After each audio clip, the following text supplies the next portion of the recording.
Hi, Nancy Buono here, Director of Bach Flower Education. Today we're going to talk about fear. Fear is rampant right now in our society and in the entire globe. It's a vibration. We can actually feel it resonating around us. And so it's really important for us to know what to do with that energy. What do we do with it? It's so strong.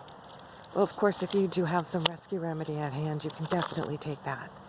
Or if you've got some of the single Bach flower remedies, you can take those. But I know for many of you, you don't have those with you right now and you don't have access to them. So again, it's important to think about what Dr. Bach's philosophy was about fear. And I'd like to read to you a little bit from Heal Thyself. Dr. Bach said that fear in reality holds no place in the natural kingdom, since the divinity within us, which is our self, is unconquerable and immortal.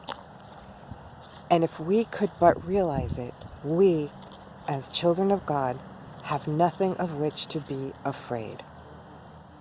Then he went on. He said that in times of materialism, and it always makes me laugh when I read this because he wrote this in 1930s, times of materialism. Woo! He said in materialistic ages, fear increases because the more stuff that we have, the more earthly possessions we have, the more we are afraid of losing them. And if those things become our world, because they're so transient, so capable of being lost within a heartbeat, as we're now seeing around us, everything that we've been attached to is not available to us right now. So if those things become our world, it's impossible for us to hold on to them, except for a brief time. And therefore, we're in fear. And so part of what fear is false identification. It's identifying with the things outside of us, thinking that those are us. Our job, that's not us. Our status, not us. Our stuff, our cool clothes, our, newest gadgets, our cool electronics, wonderful things to have and play with, but definitely not who we are.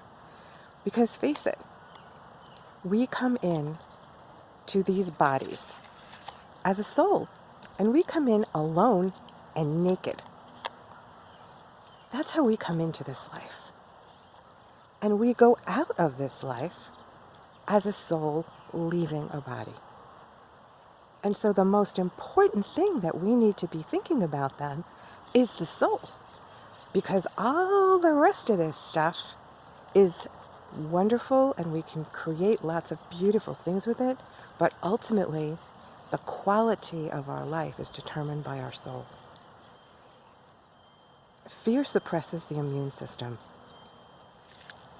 And so in a situation where there's nothing we can do to control it other than wash our hands, maintain social distancing, and be patient, and just wait for the numbers to drop, for the curve to flatten, we have to think of other techniques we can use to drop this fear.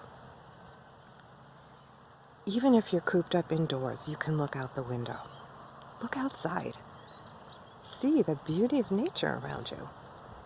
Look at the clouds, even if you're looking in an apartment building across the way. Look up. Look at the clouds.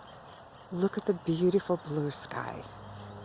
In the evening, look at the stars, even if you can't leave your apartment.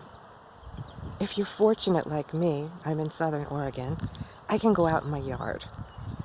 I can stand here by this beautiful crabapple tree and just drink in her abundant beauty. And seeing this natural order in nature, this divine order that's all around us, it helps us to realize nature survived for eons. The world will go on. Everything's going to be all right.